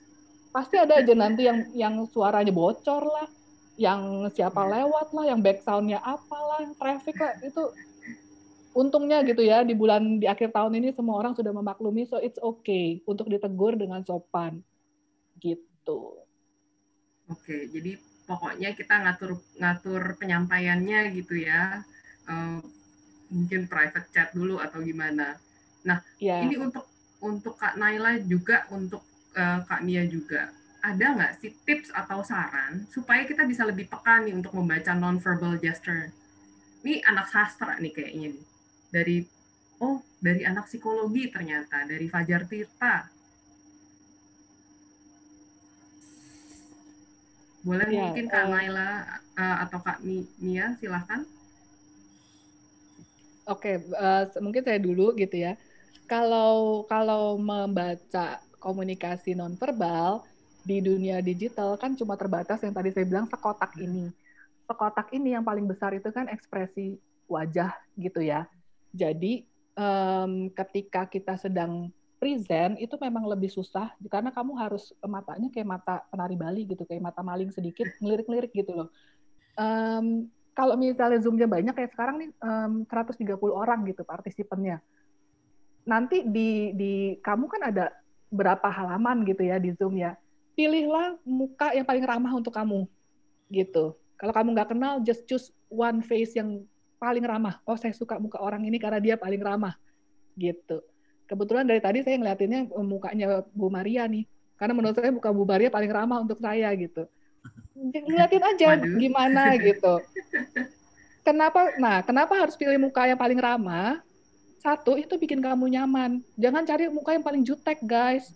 Satu, udah terbeban lagi presentasi. Kedua, ngeliatinnya muka yang paling gak bikin kamu nyaman gitu. Jadinya kamu bebannya 2 kali lipat. Kalau ngerasa muka orang ini, oh ramah nih sama saya. Dilirik-lirik aja. Oh kalau dia ngangguk-ngangguk, oh berarti dia nangkep nih apa yang saya sampaikan. Tinggal diteruskan gitu kan. Tapi kalau kayaknya dia sibuk sendiri gitu kan, main handphone, atau dia ngobrol sama orang yang ada di belakang dia, wah berarti saya kurang menarik nih, saya harus ngapain nih gitu kan. Mungkin di stop dulu gitu, disapa, ayo siapa yang bisa ini, ngerti nggak ini maksudnya apa, kayak gitu. Jadi dikasih trik-trik kayak gitu, dilihat. Kalau misalnya satu halaman itu nggak ada yang ramah, ya kamu browsing lah ke halaman berikutnya. Nah, makanya Iya, iya, kita iya. on video itu jadi penting gitu kalau di Zoom meeting. Gitu, Bu. Oke. Nah, kalau dari Kak Naila ada tips apa nih? Kalau dari saya mungkin ke yang komunikasi face to face tadi ya. Balik lagi ke dua key point yang tadi saya sampaikan. Yang pertama adalah handling your mood dan yang kedua adalah respect other gitu. Ketika kita menangkap gestur orang ini kayaknya kurang suka nih komunikasi sama kita gitu. Moodnya kita kan jadinya aduh gimana gitu, pusing gitu kan kitanya. Nah itu kita harus mencoba mengelola emosi kita dulu. Kita harus tetap menampilkan senyum kita, terus mata kita harus berbinar-binar juga gitu biar apa? Biar dia tahu bahwa kita itu mau loh berkomunikasi dengan beliau gitu, dengan dia gitu. Nah, kemudian yang kedua adalah respect other tadi. Nah, dengan respect other ini kita juga menampilkan gestur-gestur yang positif gitu ya. Jangan sampai ketika kita lawan bicara kita menampilkan gestur yang negatif, kita ikut-ikutan juga jadi gestur negatif. Nanti nggak terjadi komunikasi gitu. Tapi memang dari semua pengalaman online ini mungkin dari Kak Nia sama saya juga mengalami juga ya, dari Kak Naila juga ketika BCA mulai online mungkin juga merasakan juga bahwa di depan kamera itu tuh angle-nya tuh beda gitu loh. Mata kita tuh nggak 360 derajat nih. Seandainya ya kami ya kita di kelas ada kamera yang bisa muter otomatis ngikutin gerak badan kita gitu ya. Ketika kelas besar mungkin kita nggak perlu pusing-pusing preset. Tapi anyway, Iya. tapi anyway sebenarnya saya agak takjub juga nih. Ini saya bukan perwakilan ya dan saya bukan ngiklanin BCA juga. Saya sempat takjub waktu itu pertama kalinya saya melihat cabang yang hanya dijaga oleh satu orang dan kemudian untuk cetak buku dan sebagainya itu semuanya pakai mesin gitu. Dan si teller online ini komunikasi dengan cabang yang besarnya itu ya udah lewat kamera aja. Itu bahkan terjadi sebelum pandemi ya, Kak Naila ya. Iya betul. Jadi saya kalau lumayan di BCA, ini sih. Iya. Di BCA ada salah satu fasilitas yang kita bisa buka pemrek online atau pembukaan rekening itu secara online. Nah nanti jadi teman-teman cuma pakai HP aja nih di rumah gitu, nanti bisa ketemu sama CSO digital kita gitu. Nah, ini berkaitan nih Kak Naila dengan pertanyaan dari Muhammad Ainal Anwar. Jadi saya mau bertanya, dalam memasuki dunia kerja, kita memang diharuskan mengubah pola komunikasi kita, ya kan? Dengan begitu kita harus memulai menghadapi perubahan yang sangat baru. Pertanyaannya adalah bagaimana kita menerima perubahan baru komunikasi kita dan bagaimana kita melatihnya. Nah, secara general gimana nih, Kak Naila? Saya percaya pasti kalau di BCA ada training-training khusus ya. Betul. Bahkan saya sebagai seorang relationship officer itu 1 tahun kita ada pendidikan. Jadi sebelum kita benar-benar terjun ke cabang, kita ada pelatihan selama 1 tahun. Nah, di situ kita diajarin lah gimana caranya berkomunikasi dengan baik, bagaimana cara telepon, bagaimana cara email, itu semuanya disampaikan di pendidikan tersebut. Nah, kalau dari saya sendiri, bagaimana cara kita untuk meningkatkan skill komunikasi yang lebih lebih profesional gitu ibaratnya. Nah, kalau saya sendiri lebih banyak baca buku yang memang kata-katanya itu lebih profesional. Jadi di pikiran kita, di bawah sadar kita, itu kita sudah tahu kata-kata apa yang sebaiknya kita ucapkan gitu. Kalau di teen lead gitu ya, teman-teman kan biasanya baca teen lead itu kan bahasanya kurang formal. Nah, mungkin teman-teman bisa belajar melalui buku-buku yang isinya lebih formal gitu. Selain itu juga ikut organisasi. Nah, ketika kita ikut organisasi, kita lebih banyak kesempatan untuk menyampaikan gagasan kita dalam wadah yang lebih formal ibaratnya ya, bukan dengan ngobrol sama teman, itu kan beda lagi. Nah, kalau di organisasi kita belajar berkomunikasi secara formal menggunakan kata-kata yang lebih profesional gitu sih. Jadi kalau misalnya teman-teman ada kesempatan buat join organisasi, kemudian join meeting seperti ini kan kita kalau sekarang kan karena saya hubungannya sama teman-teman nggak kayak pakainya yang selamat pagi Bapak dan Ibu dan sebagainya secara formal kan itu kurang pas gitu ya. Nah, kalau ada meeting-meeting yang skalanya lebih nasional, lebih internasional itu kan biasanya pembicaranya juga menggunakan bahasa-bahasa yang lebih formal. Nah, teman-teman bisalah belajar dari hal-hal tersebut gitu. Nah, sebagai tambahan mungkin Kak Mia ada hal yang mau ditambahkan terkait pertanyaan ini? Iya, saya setuju sama jawaban Kak Naila tadi. Jadi komunikasi itu adalah soft skill gitu guys. Soft skill ini berarti sesuatu yang bisa kita latih. Gak ada orang yang dilahirkan dia udah jadi public speaker yang hebat, gak ada. Semua orang berlatih. Ini kayak kayak kita mungkin nyetir mobil atau main sepeda gitu ya. Kita harus latihan dulu. Jatuh itu pasti guys. Masalahnya kan abis itu begitu bisa, kamu nggak bisa lupa gitu kan. Mau berapa tahun nggak naik sepeda, begitu dikasih sepeda lagi udah bisa lagi gitu. Jadi dilatih terus. Nah, latihan ini itu paling bagus tadi benar ikut organisasi. Karena orang-orang sekeliling kita kalau dia punya pola komunikasi A gitu ya, kita akan ikut. Kalau kita pindah ke pola komunikasi B dengan orang-orang yang sekitar kita juga punya pola komunikasi B, kita juga akan ikut gitu. Jadi benar banget ikut banyak organisasi, terus banyak baca, dan tetap percaya diri karena ini sesuatu yang bisa dilatih gitu.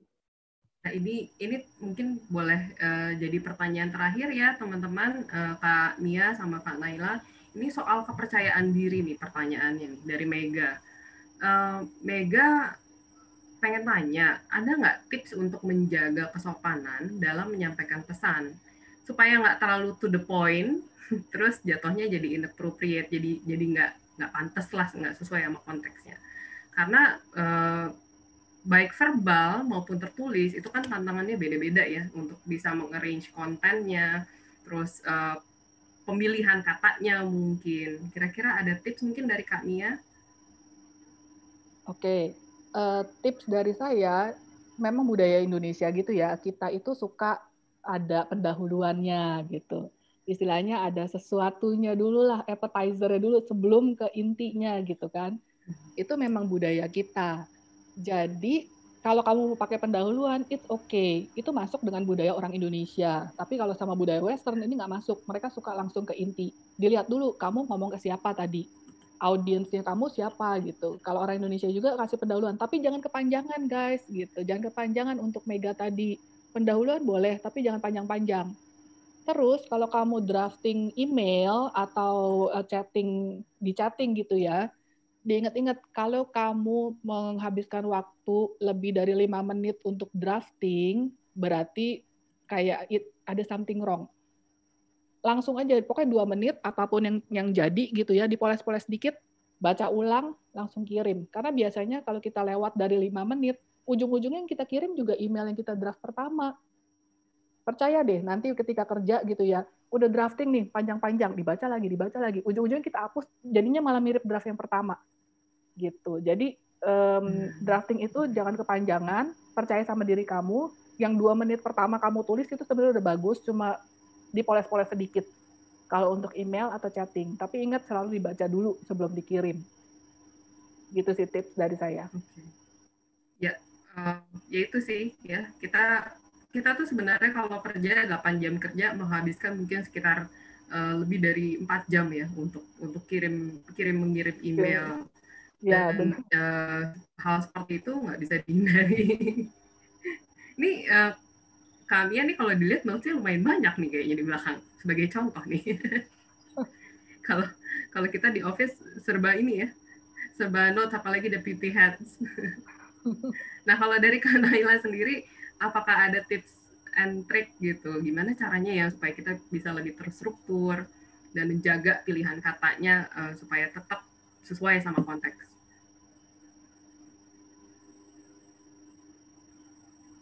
Kan ya, bahwa kita itu harus kalau misalnya kita mau texting itu kan ada pendahuluan. Nah, pendahuluannya jangan panjang-panjang, bener banget. Kenapa? Karena orang jadi malas gitu. Misalnya saya mau WhatsApp nih, ada promo apa nih di BCA gitu kan. Saya kan nggak mungkin menceritakan segala macamnya di atas, tapi ternyata intinya itu ada di bawah. Nah, orang ketika baca teks terlalu panjang briefnya di depan, itu malah mereka nggak dapat pesannya. Nah, yang penting itu ketika menulis briefnya itu adalah kita harus memperkenalkan diri. Sama kayak tadi Miss Mia sampaikan kan, ini orang siapa sih gitu. Ketika kita tidak memperkenalkan diri, orang juga akan bingung ini dari siapa, orang ini maunya apa gitu kan. Tapi dengan kita memperkenalkan diri, oh saya Naila Pak dari BCA Bekasi, biasanya saya gitu. Saya ingin menyampaikan bahwa ada promo ini, itu udah cukup gitu. Dan jangan lupa benar tadi dibaca lagi, jangan sampai misalnya ada typo gitu kan, atau misalnya nih kita kan kadang kalau message yang promo itu kita kadang tinggal copy paste, jangan sampai salah bapak jadi ibu gitu. Nah, kalau memang tidak tahu gitu, misalnya kita belum tahu ini bapak atau ibu, saya biasanya nulisnya bapak garing ibu gitu, bapak garis miring ibu siapa gitu namanya. Nah, itu akan lebih aman gitu sih. Terus kalau untuk menjaga sopan santun, balik lagi ke budaya kita sih. Maksudnya untuk sopan santun kan kita pasti udah diajari oleh orang tua kita ya, bagaimana harus bertindak kepada orang lain. Nah, kalau untuk di dunia kerja itu lebih aman kalau kita menggunakan kata-kata yang lebih formal terlebih dahulu gitu. Jadi jangan sampai kita mengucap, kalau saya sendiri ya misalnya ini untuk kata sapaan aja nih. Untuk kata sapaan kan sebenarnya ada koko, ada cici gitu ya. Nah, saya untuk pertama kali approach ke mereka itu menggunakan bapak atau ibu agar terlihat lebih sopan gitu. Kenapa? Karena ketika kita sampaikan koko atau cici itu kan lebih intimate, lebih hubungannya sudah lebih dekat. Nah, itu boleh kalau kita sudah lebih dekat sama mereka, boleh kita sampaikan koko atau cici, atau misalnya kayak tadi Miss Mia gitu, ketika kita ngobrol-ngobrol kita beliau bilang bahwa saya lebih nyaman dipanggil Miss Mia gitu misalnya. Nah, nanti kita untuk teks selanjutnya atau untuk percakapan selanjutnya bisa menggunakan kata-kata Miss Mia gitu. Jadi kalau untuk sopan santun lebih amannya di dunia kerja itu pakai bahasa yang formal dulu.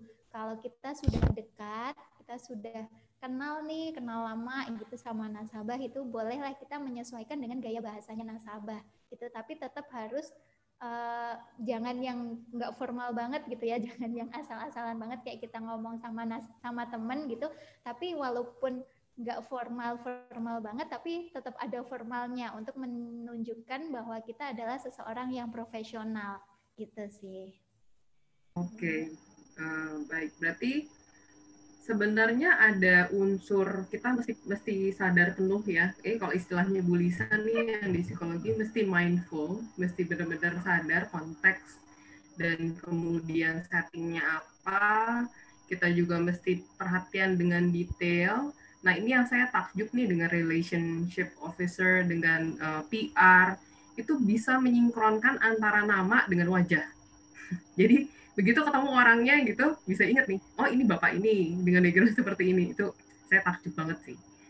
Sampai kadang-kadang ya mahasiswa sastra Inggris yang bidang-bidang sastra itu kan juga suka di-assign sebagai relationship officer, kadang-kadang lebih karena kebahasanya. Nah yang saya agak penasaran nih Kak Naila, kalau di BCA sendiri itu apakah relationship officer ini juga menangani setting yang internasional sekaligus atau hanya dengan customer yang lokal aja, terus kemudian yang internasionalnya dipisah gitu ranahnya? Kalau di BCA sendiri itu sebenarnya kita global gitu. Jadi seorang relationship officer seperti saya gitu kan, saya handle ada nasabah organisasi dan ada nasabah individu. Oke. Oke. Nah, nasabah organisasi ini nggak semuanya orang lokal, tapi ada juga orang-orang yang dari luar negeri, ibaratnya ya, itu jadi direkturnya mereka gitu. Jadi memang pengetahuan, kemampuan dalam berbahasa asing itu sangat diperlukan sih gitu. Jadi buat teman-teman sastra Inggris boleh banget nih nanti kalau misalnya udah saatnya join ke pekerjaan, join di BCA karena kita butuh kalian banget.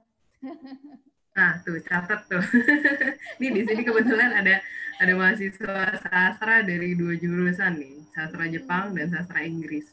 Dan ya, bahkan kemarin saya, sorry Bu Mia dipotong. Kemarin saya ketemu sama nasabah, dia orang Korea. Jadi emang looknya kayak opa-opa Korea ya. Dan itu bahasa Inggrisnya nggak terlalu lancar gitu. Jadi kita juga harus memahami bahwa dalam berkomunikasi itu bahasa asing itu penting gitu. Jadi bukan hanya bahasa Indonesia aja nih yang perlu kita pelajari, tapi bahasa-bahasa asing itu juga perlu. Kalau sekarang lebih banyak ke bahasa Inggris sama bahasa Mandarin gitu. Bahasa Jepang juga diperlukan karena sekarang kan kartun-kartun banyak ya, anim-anim gitu. Dan komunitasnya juga semakin berkembang gitu. Jadi semuanya dibutuhkan. Skill komunikasi itu segala pengetahuan lah kita harus tahu gitu, karena kita nggak tahu lawan bicara kita itu wawasannya seperti apa. Jadi kita juga harus berwawasan luas agar kita bisa mengimbangi pembicaraan dari lawan bicara kita. Gitu. Oke, menarik nih ya. Wawasan luas itu kalau Kak Naila nih, kalau saya dengar dari ceritanya bolak-balik nih, kayaknya Kak Naila suka baca nih. Bener ya? Iya Bu, aku suka. Eksplorasinya jadi eksplorasi pengetahuannya jadi dari membaca ini. Nah kita kan selalu ada review kurikulum nih, kebetulan senseinya langsung nih posting begitu ngomongin sastra Jepang. Roberto Sensei nanya ke Kak Mia sama Kak Naila, ada masukan nggak sih nih untuk pembelajaran mengenai soft skill? Atau apa ada saran hal apa yang perlu di cover untuk meningkatkan soft skill si communication, ya mungkin tidak hanya communication, berarti juga kalau international setting it's about intercultural communication juga ya, begitu. Silakan Kak Naila.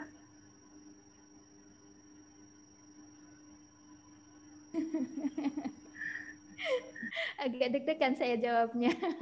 Gak apa-apa. Jadi It's begini okay. sebenarnya Ya, mau saya kalau tambahkan untuk sedikit.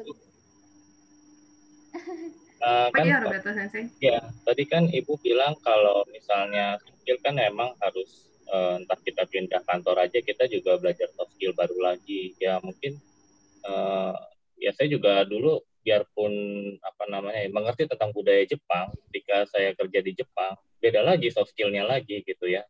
Karena mungkin kalau menurut saya di Indonesia nih soft skill-nya mixture karena memang dua budaya ya.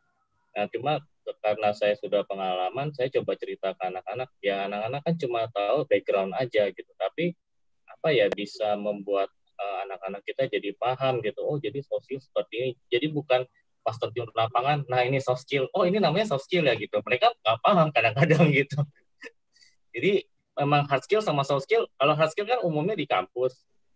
Ya, kalau soft skill tuh seperti apa ya? Kalau memang bisa dijadikan seperti kayak mata kuliah tuh, yang kayak gimana, Bu? Silakan, Kak Naila. kalau untuk soft skill sih sebenarnya mungkin lebih banyak latihan aja ya Sensei. Jadi lebih banyak ke prakteknya gitu. Kalau hard skill kan kita memang belajar tentang teori. Nah, kalau soft skill ini bisa kita tingkatkan dengan latihan dan latihan gitu. Kayak misalnya komunikasi ini.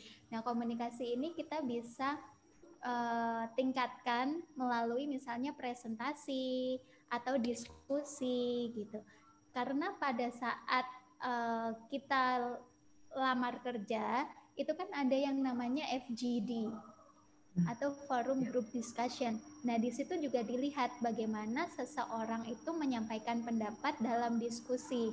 Gitu. Jadi mungkin untuk soft skill-nya itu bisa dituangkan dalam presentasi atau diskusi gitu sih. Oke. Lebih banyak latihan. Ya, berarti exposure untuk latihan prakteknya ya. Prakteknya ya. Begitu. Kami mungkin ada yang mau ditambahkan terakhir?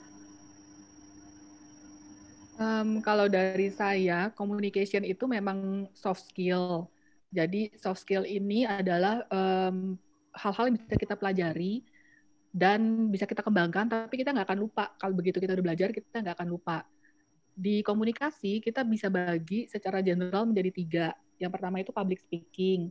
Yang kedua itu tadi reading, seperti yang sudah disinggung sama Kak Naila, kita harus banyak baca dan gimana cara baca yang cepat. Yang ketiga itu writing. Jadi kalau memang belajar komunikasinya terlalu besar, kita bisa pecah-pecah gitu yang kecil-kecil. Oh, public speaking dulu deh. Tapi kan kita nggak mungkin bisa ngomong kalau kita nggak punya materi gitu untuk dibaca gitu kan, untuk diomongin. Sehingga kita harus baca gitu. Terus writing, sebelum bisa public speaking kan kita harus bisa nulis dulu, ada draftnya gitu kan. Dan kayak 80% kerjaan orang komunikasi itu bukan ngomong, tapi nulis. Nah, jadi penulisan itu juga penting gitu. Jadi kalau memang mau butuh pelatihan soft skill, sebaiknya bisa di breakdown di tiga kategori gitu ya, di 3 bidang itu gitu. Berarti kalau ada pelatihan communication ini kita breakdown jadi 3 ya. Udah langsung main nembak aja saya. Ini kan kayak tadi ya Miss Mary juga Bu Maria juga bilang kalau memang kondisi sekarang kan kita dimensinya ketutup ya, jadi kayak 2 dimensi gini ya, antara layar saja gitu. Saya kadang-kadang juga mikir kan kalau kita cuma berkomunikasi di layar ya memang harus lebih bukan extraordinary ya, harus benar-benar raut wajahnya gimana, suaranya gimana gitu. Tapi kalau kita ketemu, itu kan tadi ya Ibu juga jelasin ada penampilan, sepatu gitu. Gimana anak sekarang, saya juga kadang-kadang kaget tuh kalau kita panggil wawancara. Bajunya tuh unik-unik, Bu. Kemarin katanya ada yang wawancara pakai bajunya, baju Hawaii, baju apa gitu. Nah itu nggak tahu ya, kadang-kadang kok ini anak nggak tahu ya gitu. Apakah cuma karena lihat film, udah wawancara datang aja gitu. Terus kayaknya nggak ada skenario loh, ini anak kan nggak punya skrip gitu.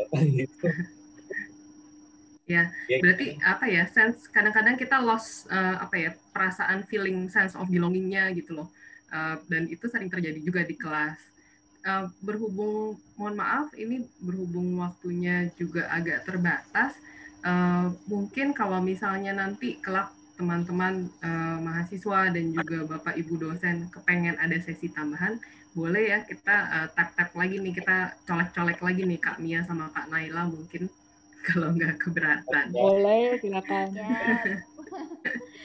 Karena ini komunikasi ini benar-benar apa ya, sesuatu yang semua orang butuh dan juga banyak kita adjust terutama di kondisi online begini gitu. Jadi selalu akan jadi topik pembahasan sampai larut malam nih kalau kita terusin.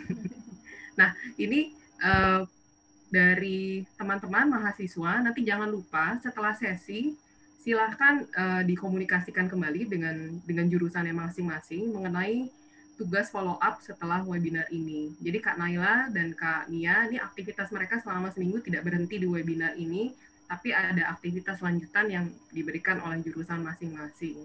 Nah, sebagai apresiasi kami nih dari FHUM, dari Fakultas Humaniora, ke Kak Naila, BCA, kami ada sertifikat dan secara simbolis akan saya berikan. Semoga terlihat. Berikut adalah sertifikat untuk Kak Naila Aidia dengan topik Communication Skills, dan seminar ini diadakan pada hari ini nih, kebetulan juga apa namanya, pas lagi perayaan ya, lagi upacara ya. Beberapa orang lagi upacara. Lalu kemudian untuk sertifikat berikutnya untuk Kak Mia, saya serahkan juga secara simbolis. Berikut adalah sertifikatnya. Nanti untuk sertifikat kami akan kirim ke email Kak Mia dan Kak Laila. Ya, dan sebentar. Dan saya akan memastikan saya akan menggunakan address yang benar dan akan mengkompos email sesuai dengan norma-norma digital email. Nah, ini sekali lagi karena waktunya sudah terbatas, saya akan coba untuk simpulkan bahwa sebenarnya key points-nya sederhana ya. Kita hanya perlu memperhatikan mood dan juga look, biarpun digital tetap itu berlaku ya. Dan kemudian juga ada hal-hal yang terkait dengan konten yang mesti kita pikirkan, dan konten itu baru bisa dibangun kalau kita rajin membaca. Jadi kita nggak mungkin dapat nutrisinya kalau kita nggak makan sesuatu gitu ya ibaratnya. Dan kemudian biarpun settingannya digital, tetap hal-hal itu kita perlakukan as if kita ketemu muka. Begitu ya kesimpulannya. Nah, saya ingin berterima kasih sekali lagi untuk Kak Naila dan juga Kak Mia. Terima kasih juga untuk teman-teman dari psikologi yang sudah membantu sebagai operator, serta Bapak Ibu ITC yang sudah hadir di sini. Tidak lupa saya ingin berterima kasih untuk rekan-rekan dari BCA ya yang hadir. Ada kayaknya tadi saya lihat ada Kak Stella, betul ya hadir ya. Ada siapa lagi Kak Naila yang hadir? Ada dari Pak BCA. Pak Lunardi. Oh iya, ada Pak Lunardi. Ada Pak Lunardi, Bu. Oh iya, ada Pak Lunardi. Kemudian kalau dari komunikasi nggak ada ini ya? Nggak ada rekan yang sendirian. Oh, sendirian, nggak apa-apa Bu. Saya temenin. Baik. Mungkin foto bersama dulu Bu sebelum ya. terakhir. Iya betul. Ini saya baru mau ancang-ancang nih mengundang teman-teman semuanya untuk membuka kameranya. Boleh make up-an dulu, menjaga look-nya, tapi nggak usah beli baju dulu. Lalu remove dulu spotlight-nya. Nah, mungkin boleh dibantu oleh Samuel dan juga Lisa serta Keisha. Iya. Casey ya, sorry. Casey. Iya, mari Bu. Silahkan, boleh dipandu. Iya, Bu Naila juga, Bapak Ibu dosen juga, dan teman-teman, mari kita akan sesi foto. Kalau bisa on cam, tolong dihidupin ya kameranya.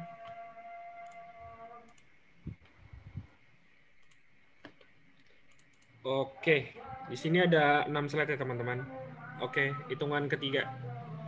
1, 2, 3. Oke, untuk slide kedua. 1, 2, 3. Slide ketiga. 1, 2, 3. Slide keempat. 1, 2, 3. Slide kelima. 1, 2, 3. Slide keenam. 1, 2, 3. Oke, terima kasih Bu. Terima kasih. Oke, berarti kita tutup aja ya, Bu Lisa. Terima kasih Ya. teman-teman semua sudah hadir. Ini kayaknya sesi dengan kamera on paling banyak nih.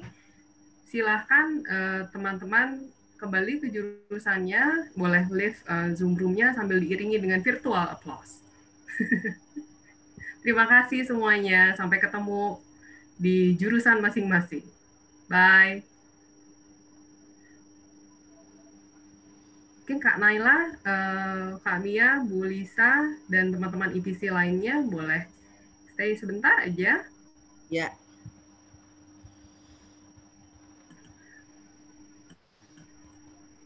Bu Ira juga. Bu Stella juga.